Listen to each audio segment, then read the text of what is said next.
പിതാവിന്റെയും പുത്രന്റെയും പരിശുദ്ധാത്മാവിന്റെയും നാമത്തിൽ ആമേൻ.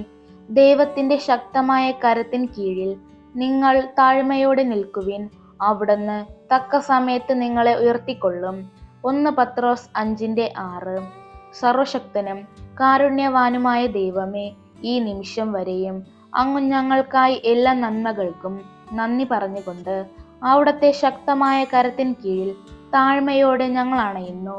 ഇന്നേ ദിനം ഞങ്ങളുടെ എല്ലാ നിയോഗങ്ങളുടെ മേലും ഒന്ന് പ്രാർത്ഥിക്കാൻ പോലും കഴിയാത്ത വിധമുള്ള നിസ്സഹായതകളിലും ദുരിതങ്ങളിലും പെട്ടുപോയ അവിടുത്തെ സഹായവും ഏറ്റവും ആവശ്യമുള്ളവരുടെ മേലും അവിടുത്തെ കരുണയും കൃപയും ഒഴുക്കണമേ. ഇപ്പോഴുള്ള ജീവിതത്തിൽ ഒരു പക്ഷേ ഞങ്ങൾ രോഗികളായിരിക്കാം, ഹൃദയം തകർന്നും ഒറ്റപ്പെട്ടും കഴിയുന്നവരാകാം. ഭയവും നിരാശയും ഉത്കണ്ഠയും സങ്കടവുമൊക്കെ ഞങ്ങളിൽ നിറഞ്ഞു നിൽപ്പുണ്ടാവാം. മുന്നോട്ടുള്ള ജീവിതത്തെ ഓർത്തുള്ള ആദികളും ആകുല ചിന്തകളുമൊക്കെ ഞങ്ങളെ അസ്വസ്ഥപ്പെടുത്തുന്നുമുണ്ടാവാം. കർത്താവെ, ഞങ്ങളിൽ കനിയണമേ.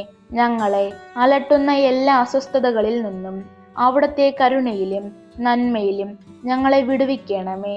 എന്നെ വിളിക്കുക, ഞാൻ ഉത്തരമരുളും എന്ന് അവിടുത്തെ വാഗ്ദാനം ഞങ്ങളുടെ ജീവിതത്തിൽ അവിടുന്ന് പാലിക്കുകയും അവിടുത്തെ ശക്തമായ അനുഗ്രഹത്തിലും ആശ്വാസത്തിലും ഞങ്ങളുടെ ജീവിതങ്ങളെ നിത്യമായി അഭയമണയ്ക്കുകയും ചെയ്യണമേ. പരിശുദ്ധ അമ്മേ, ദൈവമാതാവേ, ഞങ്ങളുടെ ജീവിതങ്ങളെ പ്രത്യാശപൂർണമാക്കണമേ. ആമേൻ. സ്വർഗസ്നായ ഞങ്ങളുടെ പിതാവേ, അങ്ങയുടെ നാമം പൂജിതമാകണമേ. അങ്ങയുടെ രാജ്യം വരണമേ. അങ്ങയുടെ തിരുമനസ് സ്വർഗത്തിലെ പോലെ ഭൂമിയിലുമാകണമേ. അന്നന്ന് വേണ്ടുന്ന ആഹാരം ഇന്ന് ഞങ്ങൾക്ക് തരണമേ. ഞങ്ങളോട് തെറ്റ് ചെയ്യുന്നവരോട് ഞങ്ങൾ ക്ഷമിക്കുന്നത് പോലെ ഞങ്ങളുടെ തെറ്റുകൾ ഞങ്ങളോട് ക്ഷമിക്കണമേ. ഞങ്ങളെ പ്രലോഭനത്തിൽ ഉൾപ്പെടുത്തരുതേ, തിന്മയിൽ നിന്നും ഞങ്ങളെ രക്ഷിക്കണമേ.